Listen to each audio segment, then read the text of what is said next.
तो सबसे पहले आज की बड़ी खबर मुद्दा में जिस पर हम करेंगे चर्चा। सुबह से लगातार हम आपको अपडेट दे रहे हैं। सबसे बड़ी खबर ये पंजाब का गुरदासपुर आज आतंकी हमले से दहल उठा। पाकिस्तान से आए कुछ आतंकियों ने एक थाने पर धावा बोल दिया। आतंकियों ने पहले एक कार लूटी, फिर यात्री बस पर फायरिंग की और उसके बाद थाने में घुस गए और वहां भी कोहराम मचा दिया। पुलिस के मुताबिक इन आतंकियों में एक महिला भी शामिल है। तकरीबन 12 घंटे पहले शुरू हुई ये मुठभेड़ अब से कुछ ही क्षण पहले खत्म हुई और इस वक्त तलाशी का काम चल रहा है। इस मुठभेड़ में फिलहाल एक एसपी बलजीत सिंह शहीद हो गए हैं। आतंकियों समेत 14 लोग इसमें मारे गए हैं। तो बड़ी खबर, 12 घंटे तक ऑपरेशन चला और उसके बाद ये ऑपरेशन खत्म हो गया है।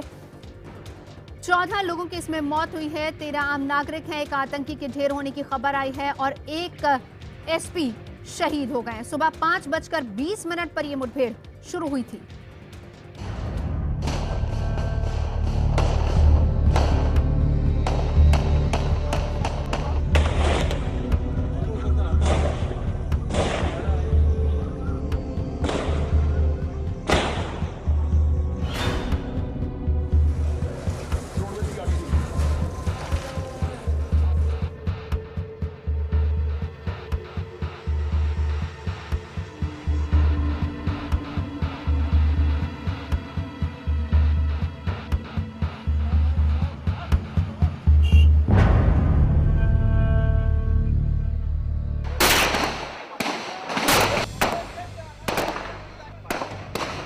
ये पंजाब के गुरदासपुर में आतंकी हमले से मचे हड़कंप की तस्वीरें हैं।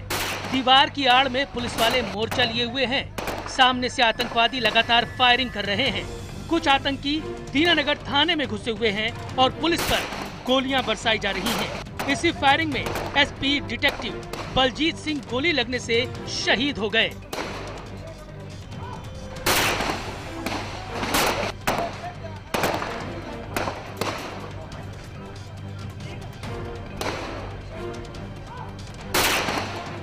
दीनानगर पुलिस स्टेशन में से फायरिंग की लगातार जो आवाज आ रही है, भारतीय फौज यहां पर पहुंच चुकी है और लोगों को काफी दूर रखा जा रहा है। फायरिंग एकदम से काफी तेज हो गई है, बहुत ज्यादा तेज आवाज आ रही है।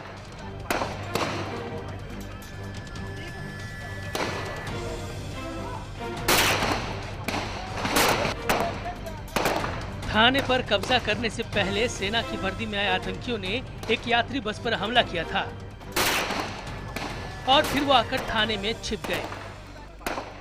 यहाँ भी आतंकियों ने अंधाधुंध फायरिंग की जिससे पूरे इलाके में दहशत फैल गई।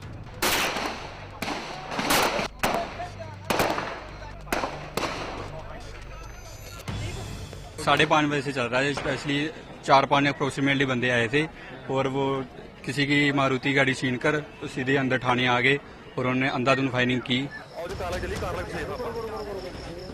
सुबह तकरीबन 5:30 बजे आतंकी पठानकोट के रास्ते गुरदासपुर में दाखिल हुए थे।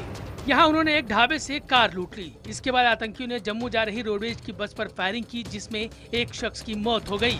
थोड़ी देर बाद आतंकियों ने दीनानगर पुलिस थाने पर हमला बोल दिया जिसमें एक पुलिस वाला शहीद हो गया। इधर आतंकियों ने दीनानगर थाने पर हमला किया। उधर थोड़ी दूर अमृतसर पठानकोट रेलवे ट्रैक पर 5 IED मिलने से सनसनी फैल गई। आतंकियों ने सर्किट के जरिए बम को पटरियों से बांध रखा था। रेलवे ट्रैक उड़ाकर बड़े धमाके से ज्यादा नुकसान की साजिश थी। बम मिलने के बाद इस रूट पर रेलगाड़ियों की आवाजाही रोक दी गई। उधर दीनानगर में हालात और गंभीर हो चुके थे। मेरे ठीक पीछे अभी दीनानगर में यहाँ पर इस वक्त फायरिंग चल रही है। फायरिंग की आप आवाज सुन सकते हैं और यहाँ पर ठीक वहाँ पे ये जो आप आवाज सुन रहे हैं ये आतंकवादियों और पुलिस के बीच में और सेना के जवानों के बीच में जो है इस वक्त मुकाबला चल रहा है। लगातार फायरिंग जारी है दोनों तरफ से। चश्मदीदों के मुताबिक इस हमले में एक महिला आतंकी भी शामिल है। वैसे पंजाब में इतना बड़ा आतंकी हमला 2 दशक के बाद हुआ है, इसलिए राज्य सरकार के लिए भी ये एक बड़ी चुनौती है। बहुत सालों के बाद पहला इंसिडेंट यहाँ हुआ। हमारे सूबे में बहुत ज़्यादा पीस थी, कभी सोच नहीं सकते थे, लेकिन ये मिलिटेंसी जो है एक नेशनल प्रॉब्लम है, इसलिए इसको नेशनल पॉलिसी से टैकल करने की ज़रूरत है। पंजाब पर हमले की गूंज संसद में भी सुनाई दी। विपक्ष ने सरकार से तुरंत इस मुद्दे पर चर्चा की मांग की। इससे पहले संसद भवन में बैठक कर पीएम ने पंजाब हमले के हालात का जायजा लिया।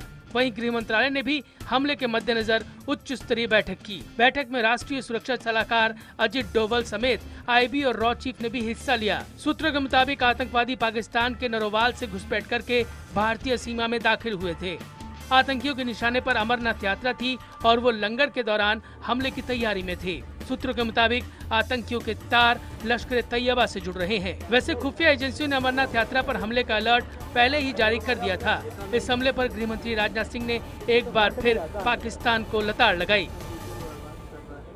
इतना मैं जरूर कहना चाहूंगा कि चाहे कोई भी हो, भारत की ओर यदि आंख उठाकर देखने की कोशिश करेगा तो भारत के सेना के जवानों में, यहाँ के पैरामिलिट्री फोर्सेस में, पुलिस के जवानों में वह कुवत है कि उसका मुंहतोड़ जवाब देंगे। पंजाब में आतंकी हमले के बाद राजधानी दिल्ली समेत पूरे देश में संवेदनशील जगहों की सुरक्षा बढ़ा दी गई। महाराष्ट्र, यूपी समेत कई राज्यों के अलग अलग शहरों में कड़ी सुरक्षा जांच होने लगी। रेलवे स्टेशनों, बस अड्डों, मेट्रो स्टेशनों पर लोगों की गाड़ियों और सामान की तलाशी ली जाने लगी। कई जगहों पर डॉग स्क्वाड भी पुलिस के साथ मौजूद था। हालांकि इस हमले को लेकर राजनीति भी जमकर हुई। राज्य सरकार ने यहाँ सेना को मोर्चा नहीं संभालने दिया। उधर नेताओं ने भी एक दूसरे पर छींटाकशी शुरू कर दी। हमले के बीच में ही विपक्षी दलों ने सरकार पर निशाना साधना शुरू कर दिया। यूथ कांग्रेस ने तो प्रदर्शन तक किया। रवनीत तेजा के साथ अमित चौधरी, गुरदासपुर, दीनानगर, IBN 7। तो बड़ी खबर यही है, 12 घंटे की मुठभेड़ के बाद आखिरकार ऑपरेशन खत्म हुआ है और फिलहाल अंदर तलाशी अभियान चल रहा है। 12 घंटे तक ये मुठभेड़ चली। 5:20 पर ये शुरुआत हुई थी इसकी और उसके बाद सर्च ऑपरेशन अब जारी है। अब से कुछ ही क्षण पहले ये ऑपरेशन खत्म हुआ है। पंजाब पुलिस ने दावा किया है कि अभी फिलहाल वहां पर कोई आतंकी नहीं है। सर्च ऑपरेशन अभी अंदर चल रहा है। एक आतंकी के मारे जाने की खबर दिन में ही आ चुकी थी, लेकिन अभी फिलहाल खबर ये आ रही है कि मुठभेड़ खत्म हो चुकी है। 12 घंटे लंबी इस मुठभेड़ के बाद आखिरकार पंजाब पुलिस को कामयाबी मिलती नजर आई है, लेकिन अभी अंदर सर्च ऑपरेशन चल रहा है। अमित चौधरी हमारे संवाददाता हमारे साथ जुड़े हुए हैं। अमित, हम आपसे जानना चाहेंगे ताजा अपडेट अभी वहां का, सर्च ऑपरेशन में कुछ निकलकर सामने आ रहा है क्या? जी देखिए, अगर आप पीछे मेरे नज़र दौड़ाएं, अब से पहले ये पूरा इलाका पूरा खाली था, यहाँ पर किसी को जाने की इजाज़त नहीं थी। और वो सामने अगर आप ऊपर देखें, छत के ऊपर जो आपको पुलिस के जवान खड़े नज़र आ रहे हैं, वो लोग छुप कर वहाँ से जो है आतंकवादियों का मुकाबला कर रहे थे। लेकिन अब वहाँ पर जो है ये कोई फायरिंग की आवाज़ नहीं है। सब लोग जिस तरीके से विजिबली आप देख सकते हैं, सब लोग वहाँ पर देख रहे हैं और अंदर से ये पता चला है कि ये मुठभेड़ खत्म हो चुकी है। जितने भी आतंकवादी थे, हालांकि अभी तक संख्या पता नहीं चल पाई है क्योंकि कोई ऑफिशियल वर्जन अभी तक नहीं आया सरकार का मुठभेड़ की खात्मे को लेकर। लेकिन इतना ज़रूर है कि जितने भी आतंकवादी अंदर थे वो उन्हें न्यूट्रलाइज कर दिया गया है। लेकिन फिर भी एहतियात के तौर पर अंदर जो है एक सर्च ऑपरेशन चल रहा है कि कहीं कोई आईडी तो नहीं लगाए यहाँ पर टेररिस्ट ने, और आसपास के इलाके में कोई किसी तरह का कोई और टेररिस्ट तो नहीं छुपा हुआ है। तो इसलिए अभी सर्च चल रही है। जितने भी आला अफसर है, खुद जो DGP हैं सुमेध सिंह सैनी पंजाब पुलिस के, वो खुद जो है यहाँ पर अंदर गए हुए हैं अपने अफसरों के साथ। वो सुबह से इस एनकाउंटर को मॉनिटर कर रहे थे और जब वो अंदर गए तब ये ऐसा एहसास होना शुरू हो गया था कि अब शायद मुठभेड़ लास्ट चरण में है, क्योंकि बड़े अफसर तभी जाते हैं जब इस तरह के खतरनाक डेंजर जोन में जब मामला एक तरफा हो चुका हो। तो जब कुछ देर पहले वो अपने अफसरों के साथ अंदर गए तो अब उन्होंने जायजा लिया सारा मौके का और अब ये पता चला कि सारी मुठभेड़ खत्म हो चुकी है और अब ये पता किया जाएगा कि ये आखिरकार ये लोग यहाँ पर पहुंचे कैसे थे। बिल्कुल, और ये भी बताएं हमें वहां से कि कितने आतंकी अंदर हैं। और खबर सुबह से ये भी आ रही थी कि एक महिला भी इनके साथ है, उसके बारे में क्या जानकारी मिल पाई अभी तक आपको?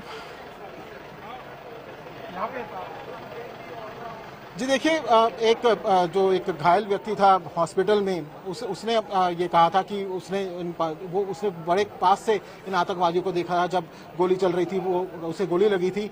तो अभी जो हमारी कुछ अफसरों से बात हुई है, पुलिस अफसरों से, उन्होंने अभी फिलहाल मना कर दिया कि किसी महिला आतंकी होने के। हाँ, ये हो सकता है कि जो जितने भी आतंकवादी हैं उनमें से कुछ लंबे बालों वाले हैं, क्लीन शेव हैं, तो ऐसा उन्होंने कहा कि ऐसा हो सकता है कि घायल व्यक्ति को लगा हो कि ये महिला है। लेकिन फिलहाल फौरी तौर पर जो है ऐसा मना किया गया है कि हो सकता है कि ये ऐसा उसको अपीयर हुआ हो। लेकिन अभी जब एनकाउंटर खत्म होने के बाद प्रेस ब्रीफिंग होगी, जब बताया जाएगा कितने आतंकवादी थे, क्या हुलिया था, कितने एम्युनिशन के साथ यहाँ पर आए थे, क्यों आए थे, क्या क्या कुछ उसके पास से मिला है, तब स्थिति साफ होगी। सर्च ऑपरेशन अभी जारी है और उसके बाद ही प्रेस कॉन्फ्रेंस होगी। अमित रहिए हमारे साथ, खास मेहमान हमारे साथ जुड़ चुके हैं, लेकिन उससे पहले तमाम बड़े सवाल जो इसके साथ जुड़े हुए हैं, जो आज हम उठा रहे हैं। सबसे बड़ा सवाल ये कि क्या आतंकियों का निशाना अमरनाथ यात्रा थी या फिर पंजाब था, ये सबसे बड़ा सवाल है। इसके अलावा एक और सवाल कि क्या आतंकी 15 अगस्त से पहले देश में दहशत फैलाना चाहते थे, क्या इसी मकसद से वो घुसे थे। एक और अहम सवाल कि एनएसए की वार्ता से पहले ये हमला क्या पाकिस्तान के मंसूबे नहीं बताता है। बड़ा सवाल ये कि रेलवे ट्रैक पर मिले बम और दीनानगर में हमला कितनी बड़ी साजिश थी आतंकवादियों की। और एक अहम सवाल, क्या पंजाब पर हमला भारतीय सुरक्षा एजेंसियों की बड़ी चूक नहीं, क्योंकि यहां पर भी सवाल उठ रहे हैं और ये विपक्ष इसको लेकर सवाल लगातार उठा रहा है। हालांकि इसको लेकर गृह मंत्री ने कहा है कि वो जवाब देंगे, कल सदन में वो जवाब देंगे, लेकिन हो ये भी सकता है कि शाम तक गृह मंत्री इस पर जवाब दे दें। और इसके अलावा हम आपको बता दें कि खास मेहमान हमारे साथ जुड़ चुके हैं। गुरदासपुर हमले को देखिए देश के जाने माने कार्टूनिस्ट नीलाभ बैनर्जी की नजर से भी। तो ये है पाकिस्तान का चेहरा और हिंदुस्तान का चेहरा। हिंदुस्तान हाथ में लाता है, लेकिन पाकिस्तान किस तरीके से हिंदुस्तान को लहूलुहान कर रहा है, ये हमारे कार्टूनिस्ट नीलाभ ने अपनी नजर से बताने की कोशिश की है। चलिए, इस मुद्दे पर तमाम खास मेहमान हमारे साथ जुड़ चुके हैं। परिचय मैं आपका करा देती हूँ। रक्षा विशेषज्ञ रिटायर्ड कर्नल अनिल कौल हमारे साथ मौजूद हैं। सुरक्षा विशेषज्ञ आलोक बंसल हमारे साथ हैं। शिरोमणि अकाली दल के नेता कुछ ही क्षणों में हमारे साथ जुड़ेंगे, प्रेम सिंह चंदुमात्रा। इसके अलावा बीजेपी के नेता जय नारायण व्यास जी हमारे साथ हैं। कांग्रेस की तरफ से जयवीर शेरगिल हमारे साथ हैं और मेरे सहयोगी अमित हमारे साथ लगातार जुड़े हुए हैं, क्योंकि तमाम अपडेट अमित से ही लेना है। अमित, कुछ इससे पहले कि मैं मेहमानों के पास जाऊं, मैं बस एक सवाल संक्षेप में आपसे जानना चाहूंगी। सर्च ऑपरेशन वहां चल रहा है, कितनी देर में ब्रीफिंग हो सकती है? देखिए, यहाँ पर अभी अलग अलग तरह की खबरें आ रही हैं। अभी यहाँ पर बहुत सारी भीड़ इकट्ठा हो गई हुई है, लेकिन जो ऊपर स्नाइपर्स हैं वो लगातार ये इशारा कर रहे हैं कि हो सकता है कि कोई उनको गतिविधि अंदर दिख रही है, हो सकता है कि कोई एक आतंकी जो है या उनमें से ज़्यादा संख्या में भी कि शायद वो जीवित है। तो अभी वो सुनिश्चित कर लेना चाहते हैं कि पहले पास जाकर उनको चेक करने के बाद कि उनमें से कोई जीवित तो नहीं है। अगर कोई जीवित है तो उसको न्यूट्रलाइज करना सबसे पहले काम है। तो इसमें हो सकता है टाइम लगे, लेकिन एक तरफा मामला हो चुका है, ये अभी तक कंफर्म है। ये ऐसा लग रहा है कि ये एनकाउंटर फाइनल ऑलमोस्ट हो चुका है। बस अब देखा जा रहा है कि कोई टेररिस्ट जिंदा तो नहीं, अगर कोई जिंदा है तो उसको कैसे न्यूट्रलाइज किया जाए। चलिए अमित, नजर आप बनाए रखिए, बहुत शुक्रिया। मैं दोबारा सामने से आ रही है वो, अगर आप सामने देखें वो सामने अगर आप देखें, वो सामने इशारा किया उन पुलिस कर्मचारियों ने, और उन्होंने आज अभी फाइनल कंफर्मेशन दे दी है कि एनकाउंटर खत्म हो चुका है। और ये वो पुलिस कर्मचारी थे जो अभी तक मुकाबला कर रहे थे, और इन्होंने अब उनकी डेड बॉडीज को देखा है टेररिस्ट की, और अब उन्होंने ये फाइनल कंफर्म किया है कि हाँ, अब सब लोग मर चुके हैं, जितने भी अंदर टेररिस्ट थे। और अब जो है ये फाइनल हो गया है। फाइनल जो सर्च थी वो लगभग कंप्लीट हो गई है और अब कुछ देर में प्रेस ब्रीफिंग हो सकती है। बिल्कुल, बहुत शुक्रिया अमित। लौटूंगी दोबारा आपके पास, नजर आप बनाए रखिए। फाइनल इशारा आ चुका है वहां से कि सभी आतंकियों को मार गिराया गया है और अभी कुछ ही क्षणों में प्रेस ब्रीफिंग भी होगी, जिसमें जानकारी दी जाएगी कि कितने आतंकी थे, कितना असला उनके पास मौजूद था और क्या क्या उनके टारगेट्स थे। तमाम खास मेहमान हमारे साथ जुड़ चुके हैं। इस बीच चर्चा की भी शुरुआत करेंगे। सबसे पहले जय नारायण जी, मैं आपके पास आना चाहूंगी। हालांकि तमाम पहलुओं पर हमारे साथ रक्षा विशेषज्ञ भी मौजूद हैं, मकसद क्या था उस पर भी हम चर्चा करेंगे, लेकिन बड़ा सवाल ये, हम हाथ मिलाते हैं और वो उधर से खंजर चलाते हैं, क्या विश्वास किया जा सकता है पाकिस्तान पे?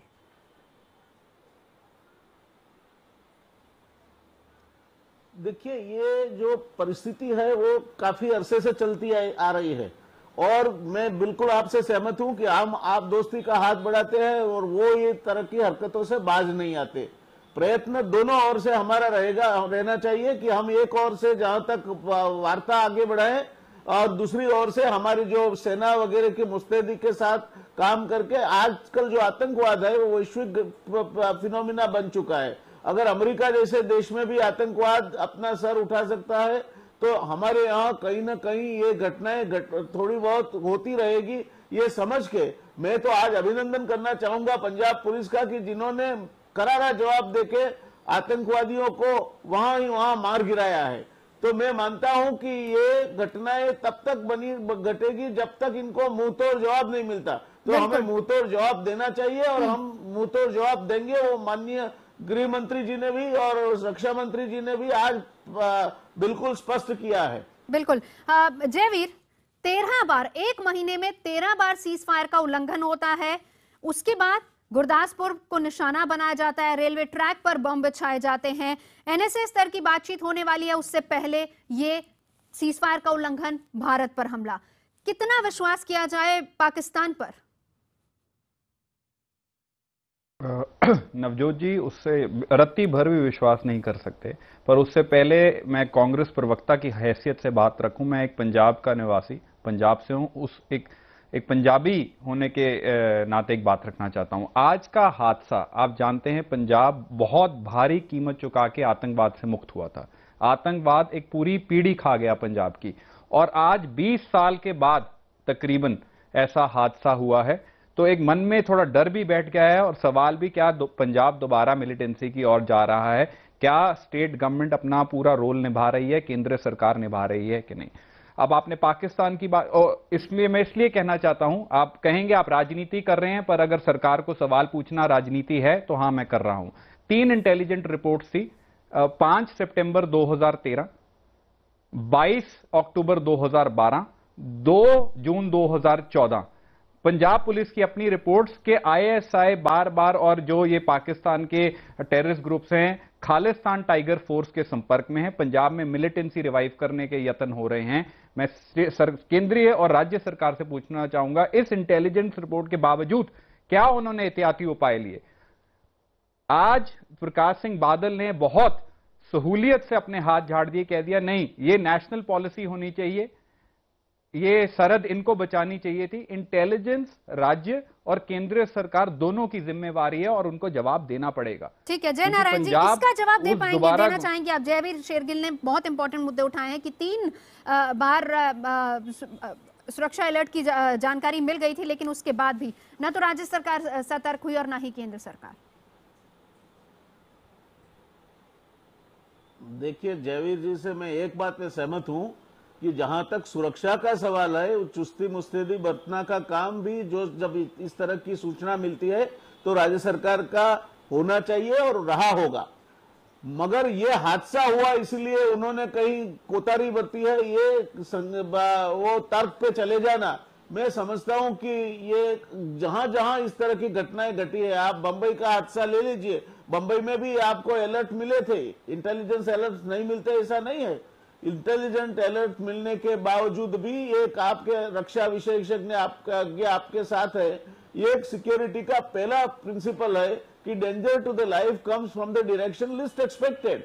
तो ये टसल टग ऑफ वॉर होता ही रहता है। एक और ये घुसपैठियां हैं, दूसरी ओर हमारी सुरक्षा एजेंसियां हैं, खुफिया एजेंसियां हैं, और इनके बीच ये टग ऑफ वॉर चलता रहेगा और चलता रहने वाला है। इसमें कोई इस तरह की, मैं समझता हूं कि नासमझी करके इसको राजनीति से जोड़ना और कहीं ना कहीं इसको पूरे मुद्दे को भटका देना, मैं जयवीर जी की वो बात से सहमत नहीं हूं। ठीक है, मानते हैं हम, बिल्कुल इस बात को मानते हैं, क्योंकि जहां पर देश की सुरक्षा का सवाल आता है वहां पर तमाम पार्टियों को साथ होना चाहिए। लेकिन एनडीए का हिस्सा है शिरोमणि अकाली दल बादल। आज प्रकाश सिंह बादल ने इस पूरे हमले के लिए कहा कि केंद्र जिम्मेदार है, वहां से हमें अलर्ट नहीं मिला था, नेशनल लेवल सिक्योरिटी की जरूरत थी जो कि वहां से नहीं मिल पाई, ये प्रकाश सिंह बादल ने कहा। और आपने सुना चंदुमाजरा ने लोकसभा में भी यही बात कही।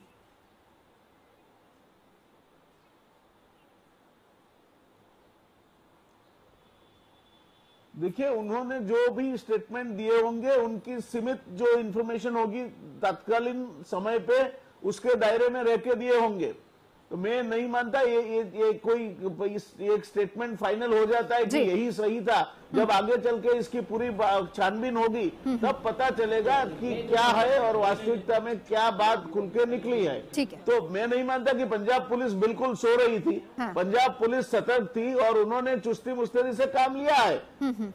जी चलिए, हम बाकी खास मेहमानों के पास जाएं। ये सीधी तस्वीरें हम आपको वहां से दिखा रहे हैं जिसमें आप देख सकते हैं ऑपरेशन खत्म हो चुका है और पंजाब पुलिस वहां पर अंदर छानबीन कर रही है कि कहीं, हालांकि इसको लेकर अभी ग्रीन सिग्नल पंजाब पुलिस की तरफ से आ चुका है कि सभी आतंकी ढेर हो चुके हैं, लेकिन अभी भी अंदर तफ्तीश जारी है। कितनी बड़ी मात्रा में असला बारूद वहां पर मौजूद था, मकसद क्या था इनका, किस तरह के और डॉक्यूमेंट्स इनके पास हैं, वो तमाम चीजें खंगालने की कोशिश हो रही है। आलोक बंसल जी, ये दोनों तर्क सियासी पार्टियां दे रही हैं, लेकिन क्या आप सहमत हैं? जयवीर कहते हैं कि हमारे पास इनपुट्स थे, राज्य सरकार सतर्क नहीं हुई, केंद्र सरकार सतर्क नहीं हुई, खुद राज्य सरकार की तरफ से आरोप प्रत्यारोप का दौर जारी। ये बताएं कि क्या हमारा इंटेलिजेंस फेलियर है? देखिए, इंटेलिजेंस इनपुट्स थी जैसा कि पता चल रहा है, और मुख्यमंत्री ने भी माना कि इंटेलिजेंस की इनपुट थी, अलर्ट था कि घुसपैठ हो सकती है, और लेकिन ऐसा है कि प्रिसाइज इंटेलिजेंस मिलना कि कहाँ पे घुसपैठ होगी ये मेरे ख्याल से असंभव है। तो ये इनपुट थी, और मेरे ख्याल से पुलिस को ज़्यादा सजग होने की आवश्यकता थी। जिस तरीके से वो आतंकवादी पुलिस स्टेशन के अंदर घुस गए और जिस तरीके से उन्होंने नरसंहार किया पुलिस स्टेशन के अंदर घुस के, तो वो दिखलाता है कि पुलिस तो बिल्कुल भी पूरी तरह से चौकस नहीं थी। क्योंकि पुलिस जो है सिविलियन इलाकों में, नागरिक इलाकों में शासन की रिप्रेजेंटेटिव है। जो शासन की जो शक्ति है वो पुलिस स्टेशन है। अगर आप पुलिस स्टेशन पर हमला कर रहे हैं और पुलिस वाले उसको नाकाम बिल्कुल भी नहीं कर पा रहे, कम से कम कोई तो आतंकवादी पे शुरू पे कुछ होना, तो ऐसा लगता है कि जैसे वो बड़ी आसानी से पुलिस स्टेशन के अंदर चले गए और फिर उन्होंने वहां पे कब्जा कर लिया। तो कुछ तो कमी थी।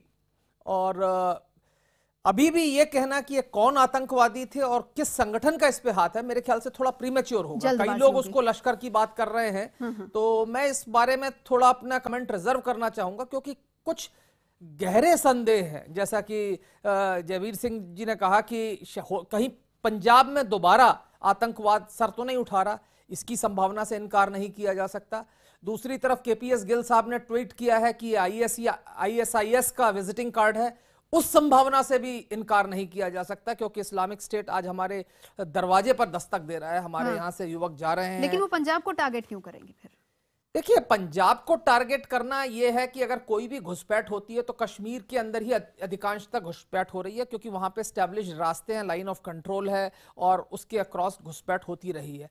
कश्मीर से जुड़ा हुआ राज्य पंजाब है और उसका गुरदासपुर जिला कश्मीर से जुड़ा हुआ है। पाकिस्तान के जनमानस का यह मानना है कि यह गुरदासपुर भारत को एक साजिश के अंतर्गत दिया गया सन 47 में, और जिसके कारण भारत जम्मू कश्मीर के ऊपर एक्सेस और कब्जा जमा सका। तो गुरदासपुर का एक महत्व है, साइकोलॉजिकल ही सही, तो इसलिए गुरदासपुर पे हमला करना संभव हो सकता है। और सब महत्वपूर्ण बात यह है कि उन आतंकवादियों ने कभी भी अपने आप को छुपाने की कोशिश नहीं की। उन्होंने बस पे हमला किया, ढाबे पे हमला किया, पुलिस स्टेशन पर हमला किया, और तो और रेलवे लाइन पर भी बम बिछाए गए। तो कोशिश ये की गई कि किसी तरीके से जो रेल लाइन कश्मीर को भारत से जोड़ती है, शेष भारत से, उस पर हमला किया जाए और अपनी प्रेजेंस दिखाई जाए। अनिल कौल जी हमारे साथ मौजूद हैं। अनिल जी, आप पहली बात तो ये कि बंसल जी की थ्योरी से कितना सहमत है, दूसरा ये कि खबर जो आ रही थी कि टारगेट जो था वो अमरनाथ यात्री थे, लेकिन रास्ता भटक गए और पंजाब की तरफ आ गए, गुरदासपुर की तरफ, क्या इस थ्योरी को आप समझ पा रहे हैं? जी नहीं, ये मेरे हिसाब से ये थ्योरी बिल्कुल ही फॉल्टी है। क्यों कहाँ अमरनाथ की यात्रा जम्मू से शुरू होती है। हाँ, लोग बहुत जगह से आते हैं, लेकिन जम्मू तक अमूमन आज की तारीख में बाई रेल आते हैं। सो देयरफॉर ये कहना कि ये आतंकवादी वहाँ से भटक के इधर आ गए, ये मेरे हिसाब से थोड़ा सा फार फेच्ड है जी। और मैं आपके विशेषज्ञ के साथ सहमत हूँ कि अभी बहुत जल्दी है कि हम फैसला कर लें कि एक आतंकी कहाँ से आए थे, किसकी संगठन के हैं, क्या इनका एम था। अभी कोई बहुत जल्दी है, जब तक के कोई डॉक्यूमेंट्स हासिल ना हो। तीसरी बात यह है कि मेरे को जो पर्सनली लग रहा है कि ये जो एरिया है, मेरा देखा हुआ है, मैंने यहाँ सर्विस करी हुई है जी। ये इतना पोरस नहीं है कि ये आराम से क्रॉस करके आ सके। जहाँ से आ सकते हैं वो हीरानगर साइड है, सांबा साइड हीरानगर साइड है, जहाँ पे नाले और नदियां हैं, जहाँ पे उबड़ खाबड़ जमीन है, जहाँ से ये आ सकते हैं। लेकिन वहां से यहाँ आना जो एक रूट दिखाया जा रहा है कई चैनल्स के ऊपर, ये मेरे को नामुमकिन लग रहा है। मेरा हिसाब, मेरा पर्सनल ओपिनियन है कि ये होम ग्रोन है और ये वेरी मच इंटर सीन झगड़े की वजह से ये बात हुई है। और इसमें इसी वजह से मेरे हिसाब से बस जो एक काबिल तारीफ है कि पंजाब पुलिस ने खुद इसको निपट लिया है, लेकिन इसी वजह से निपटाया गया है कि कोई और चीज बाहर ना निकल आए। जी जी, आप रहिए हमारे साथ, खास मेहमान जुड़े रहेंगे हमारे साथ। तो आज का मुद्दा में हम बात कर रहे हैं गुरदासपुर हमले की, जिसमें 12 घंटे तक चली मुठभेड़ खत्म हो गई है, ऑपरेशन खत्म हो गया है। फिलहाल अंदर तमाम पुलिस के जवान मौजूद हैं और खंगालने की कोशिश हो रही है। लेकिन ब्रेक पर जाने से पहले कनकौल ने एक बहुत इंपॉर्टेंट बात कही कि ये होम ग्रोन है। अब इसको समझने के लिए, हालांकि उन्होंने कहा कि ये जो दलील है कि अमरनाथ यात्री टारगेट थे, अमरनाथ यात्रा टारगेट थी, लेकिन रास्ता भटकते हुए वो पंजाब में आ गए, ये थ्योरी समझ से परे है और होम ग्रोन की बात उन्होंने कही है। जयवीर, इस पर मैं आपका कमेंट एक चाहूंगी। नवजोत जी, मैं अभी कोई टिप्पणी दे नहीं सकता कि ये होम ग्रोन है कि नहीं है, पर होम ग्रोन के विषय में एक बात जरूर कहना चाहता हूं। आप अटैक देखिए, अनंतनाग, कथुआ, पाकिस्तान के झंडे, आईएसआईएस के झंडे, और आज गुरदासपुर। सवाल यह है कि अकाली दल, बीजेपी, पीडीपी का इन अलगाववादियों और आतंकवादियों के प्रति इतना नरम रवैया क्यों है? यह है बड़ा सवाल आज का। आप 8 जनवरी 2015 को अकाली दल सरकार ने भारतीय जनता पार्टी को चिट्ठी लिख के कहा कि एक बब्बर खालसा ग्रुप के, खालिस्तान टाइगर फोर्स के जो 20 टेररिस्ट हैं जो उम्र कैद काट रहे हैं, उनको रिहा कर दिया जाए। जबकि इंटेलिजेंस रिपोर्ट से यही ग्रुप के लोग आईएसआई के संपर्क में हैं और पंजाब में आतंकवाद दोबारा लाना चाहते हैं। इस रिपोर्ट के बावजूद अकाली सरकार हर 3 महीने बाद इनकी रिहाई की रिपोर्ट भेज देती है। क्यों? दूसरा, पीडीपी सरकार उनको आतंकवादी कहने तक शर्माती है और कहती है ये स्टेक होल्डर हैं। तो हम इतना नरम रवैया क्यों दिखा रहे हैं? तीसरा, जब तक होम ग्रोन की बात है नवजोत जी, 72% युवा आज नशे पे है। 19,150 फैक्ट्रीज पिछले 2 साल में बंद हुई हैं पंजाब में, खन्ना और गोबिंदगढ़ एरिया में। नौकरी दूर दूर तक नहीं मिलती पंजाब में। तो आज युवा इस स्थिति में है कि कल को कोई भी इनके झांसे में आना चाहे तो आराम से आ सकता है। तो राज्य सरकार को सतर्क रहना पड़ेगा। सतर्क तो दूर की बात, आज वो ये मान के राजी नहीं है कि राज्य में आज नशे की कोई प्रॉब्लम भी है जी। तो इनको अपना रवैया थोड़ा ठीक करना पड़ेगा और इसको थोड़ी और तवज्जो देनी पड़ेगी। दो चीजें। एक तो राज्य सरकार का रवैया प्रदेश के तमाम युवाओं के प्रति ठीक नहीं। जयनारायण जी, सहयोगी पार्टियां कहीं ना कहीं साथ देती हैं अलगाववादियों का, उसका नतीजा भी ये हो सकता है, मानते हैं आप इसको?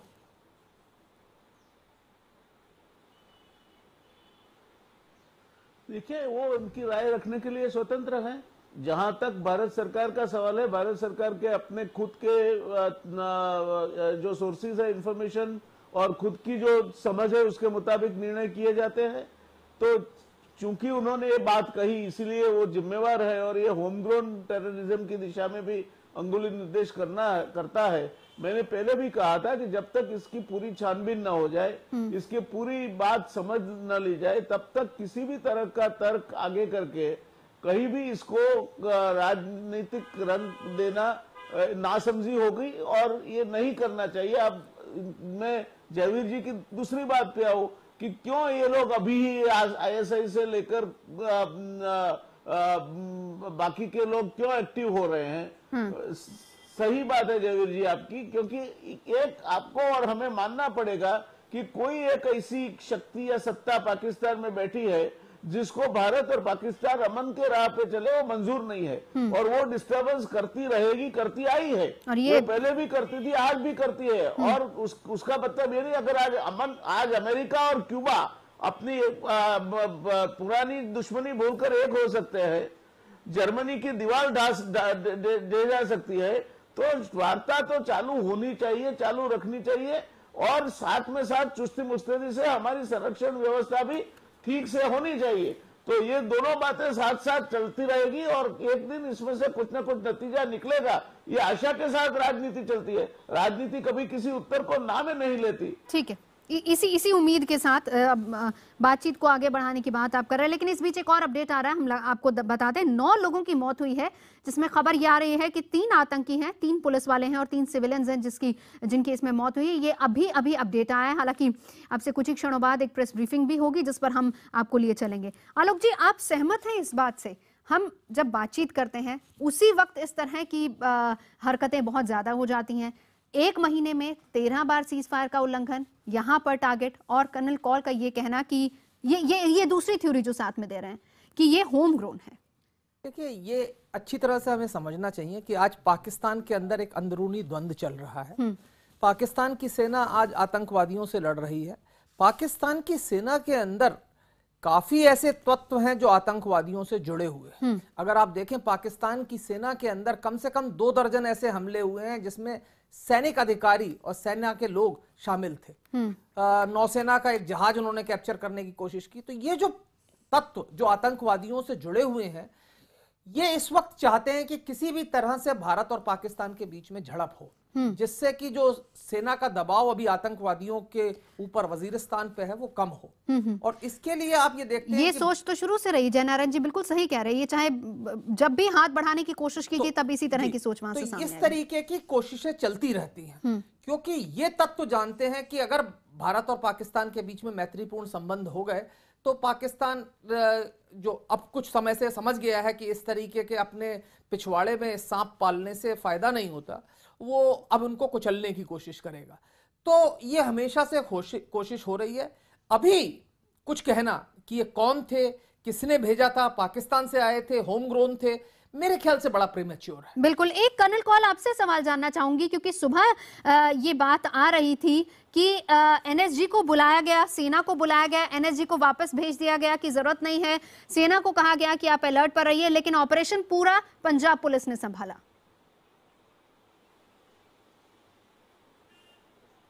मेरा इशारा पहले ही उस तरफ था। मैं जयवीर शेरगिल से सहमत हूँ कि हमारा जो टेररिस्ट के तरफ जो एक किस्म का जो उनकी तरफ हमारा रवैया, उनकी तरफ हम करते हैं टेररिस्ट के साथ, वो बहुत रवैया हमारा जो है टेररिस्ट का वो बहुत ही नरम है, बहुत ही नरम है। और यहाँ मजहब को बीच में ले आते हैं, कास्ट को बीच में ले आते हैं। टेररिस्ट इज अ टेररिस्ट, और चाहे वो खालिस्तान का हो, चाहे JNK का हो, चाहे महाराष्ट्र का हो, चाहे नॉर्थ ईस्ट का हो, उसको फटाफट उसका एक्शन लेके एविडेंस पूरा करके उसको उसके कयामत तक पहुंचा देना चाहिए। इसमें हम सियासी करने लगते हैं और उसी में हम मार खाते हैं, वही लोग बाहर आते हैं। और मेरा पर्सनल तजुर्बा ये है कि अगर आपने इनको खुला छोड़ दिया, ये फिर आपके ऊपर अटैक करेंगे। और मैं पक्का यकीन है मेरे को कि हम पाकिस्तान की तरफ उंगलियां उठाते रहते हैं कि वहाँ ये हुआ, वहाँ ये हुआ। हमारी आर्मी, हमारी नेवी, हमारी एयरफोर्स के खिलाफ अभी तक किसी ने उंगली उठाने की कोशिश नहीं करी है। ये सिर्फ किसके खिलाफ है? पुलिस। किसके खिलाफ है? पैरामिलिट्री, क्योंकि they are not trained for this job. और NSG और आर्मी को बाहर रख के इसका मतलब मैं कह रहा हूँ बहुत सराहना है कि इन्होंने खुद टैकल किया है, क्योंकि ये इनका काम है। लॉ एंड ऑर्डर पुलिस का काम है, स्टेट पुलिस का काम है। बड़ा अच्छा काम किया है, लेकिन क्यों इनको बाहर रखा है उसकी वजह कुछ और है। ठीक है जयवीर, आप कुछ कहना चाह रहे थे इस पर?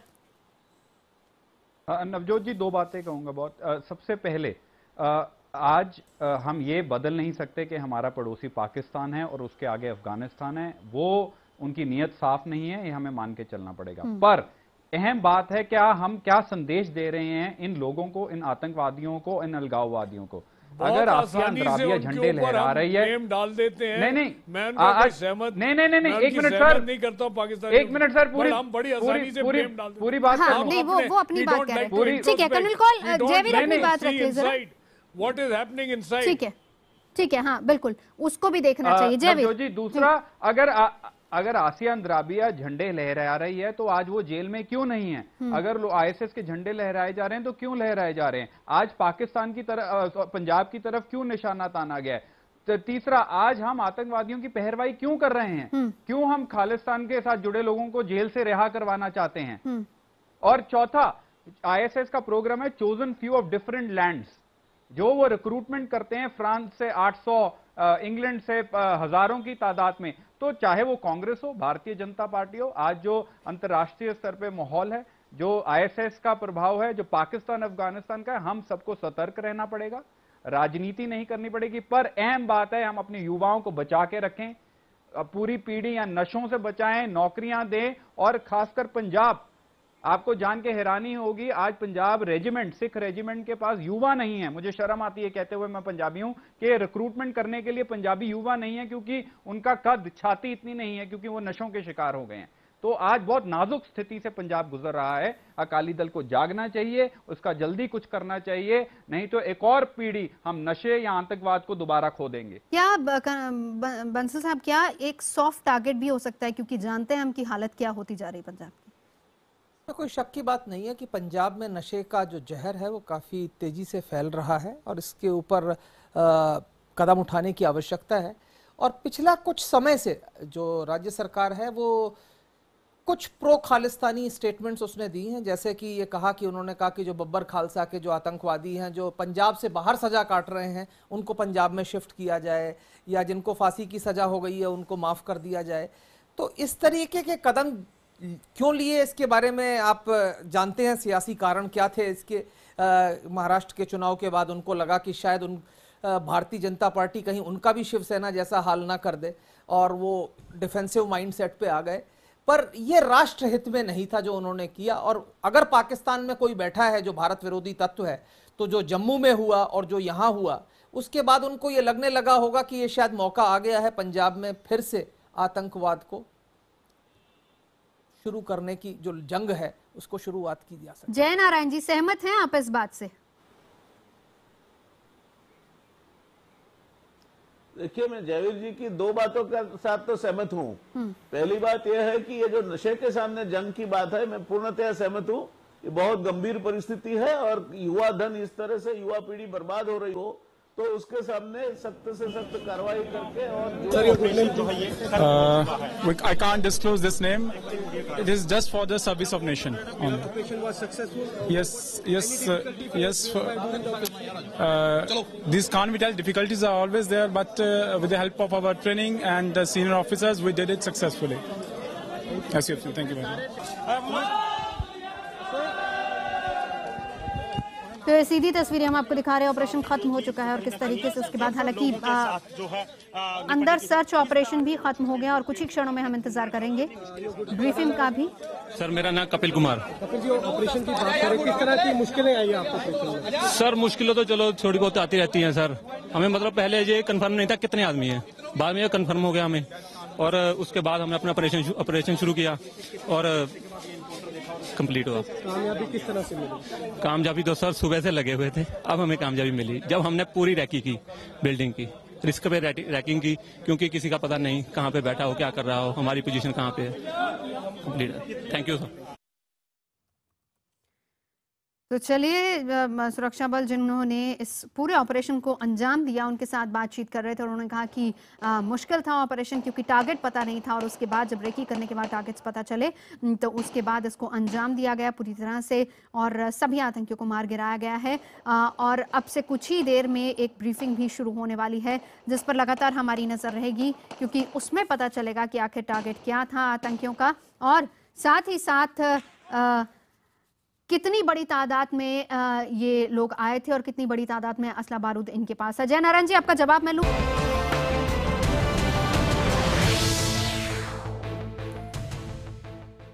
तो आज का मुद्दा जिस पर लगातार हमारी नजर बनी हुई है, 12 घंटे बाद गुरदासपुर में ऑपरेशन खत्म हुआ है। सुरक्षा बलों को, पुलिस को कामयाबी मिली है और पूरे इलाके को खंगालने की कोशिश की गई और फिलहाल कुछ ही देर में ब्रीफिंग भी शुरू होने वाली है जिसमें पूरी डिटेल बताई जाएगी कि कितने आतंकी थे। फिलहाल एक अपडेट हम आपको बता दें कि कुल 9 लोगों की इसमें मौत हुई है जो खबर आ रही है, जिसमें 3 पुलिस वाले हैं, 3 सिविलियंस हैं और 3 आतंकी हैं, 3 टेररिस्ट हैं जो कि मारे गए हैं इसमें। लेकिन अभी अब से कुछ ही क्षणों में प्रेस ब्रीफिंग शुरू होगी जिसमें पूरी डिटेल हमको मिल पाएगी। तमाम खास मेहमान हमारे साथ मौजूद हैं। जय नारायण जी, आप कुछ कहना चाह रहे थे ब्रेक पर जाने से पहले? जी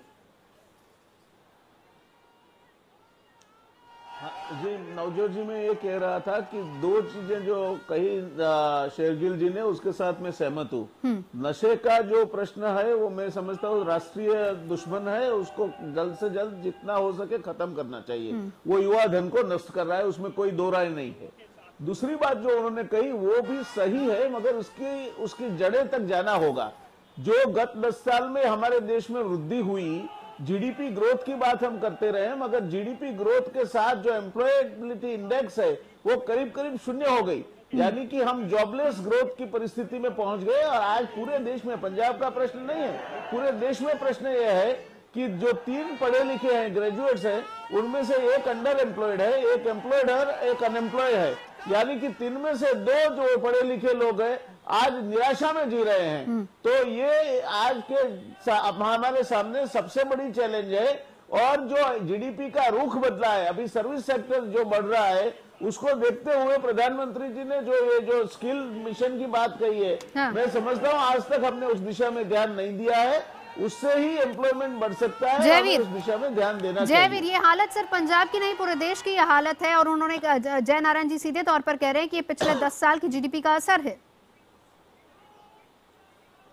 नवजोत जी, आज के दिन मैं राजनीति नहीं करना चाहता था, पर अब व्यास जी ने मुद्दा उठाई दिया तो मैं इनको बताना चाहूँगा।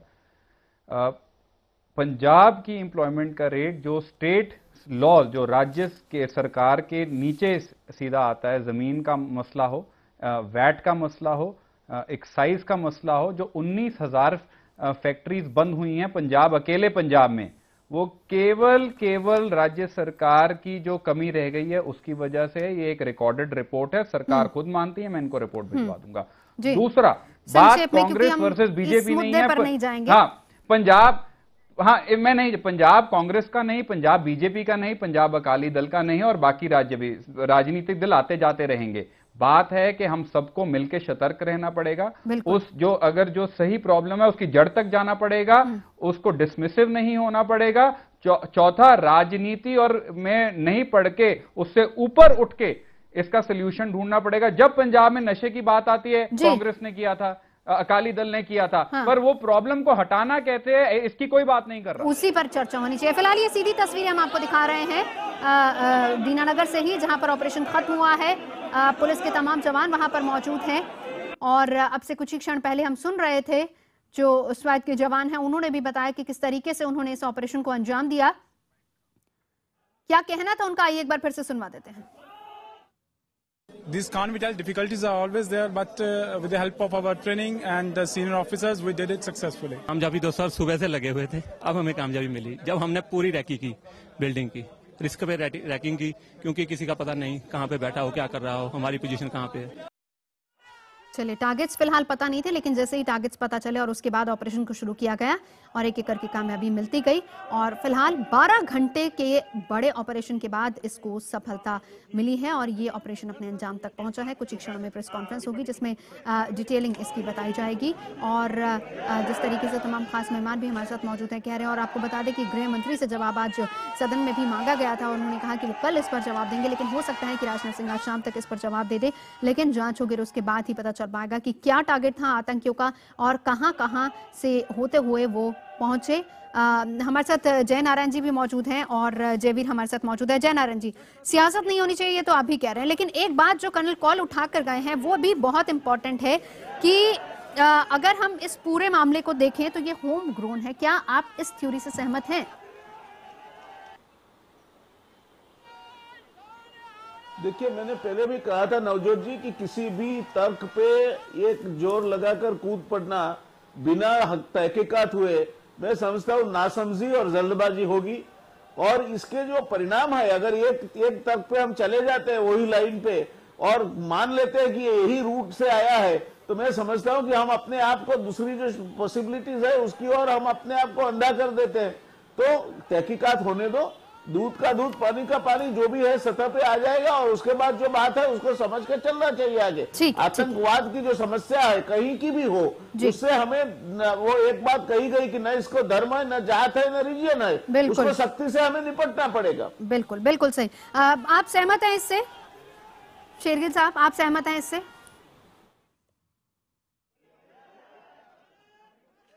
चलिए, अमित चौधरी इस वक्त हमारे साथ जुड़ चुके हैं। अमित, हम तस्वीरें देख रहे हैं और हम सुन रहे थे अभी जवान किस तरीके से कह रहे थे टारगेट बहुत मुश्किल था और ये ऑपरेशन बहुत मुश्किल था क्योंकि शुरुआत में ब्लैंक थे, टारगेट नहीं पता था कितने लोग अंदर मौजूद है, पोजीशंस उनकी क्या क्या है, लेकिन उसके बाद धीरे धीरे जैसे पता चलती गई पोजीशन, उसके बाद इस ऑपरेशन को अंजाम दिया गया और आखिरकार कामयाबी 12 घंटे बाद जाकर मिली। जी हाँ, बिल्कुल। और ये इल्म किसी को नहीं था कि जिस तरीके से ये लोग आतंकवादी यहाँ पर घुसे हुए थे, जिस तादाद में थे और जो इनके पास वेपन्स थे, कि ये जो एनकाउंटर है वो काफी देर तक खिंच सकता है। लेकिन पंजाब पुलिस ने इसमें बगैर किसी बाहरी दूसरी फोर्स की सहायता के खुद ही एक इस एनकाउंटर को अंजाम दिया। और ये जितने भी स्वैट के आपने जवान देखे, ये बिल्कुल नए लड़के हैं, न्यू रिक्रूट है पंजाब पुलिस के। इनको स्पेशल ट्रेनिंग दी गई है इस तरह के ऑपरेशन को अंजाम देने के लिए। और इस ऑपरेशन के बाद जाहिर है वो खुशी झलकनी बहुत ही जरूरी थी, क्योंकि कई इनके जवान हैं जिनको गोली लगी है। बाकायदा एक एसपी जो है वो शहीद हो गए इस एनकाउंटर में। तो ऐसे में बहुत बड़ी चुनौती थी जिस पर इन्होंने विजय हासिल की है। बहुत शुक्रिया अमित आपका इस पूरी जानकारी के लिए, और तमाम खास मेहमानों का भी बहुत बहुत शुक्रिया चर्चा में जुड़ने के लिए। तो अब से कुछ ही क्षणों में प्रेस ब्रीफिंग भी होगी जिस पर रहेगी हमारी नजर। 11 घंटे के ऑपरेशन के बाद आखिरकार ये कामयाबी मिली है। तो मुद्दा में अभी के लिए बस इतना ही।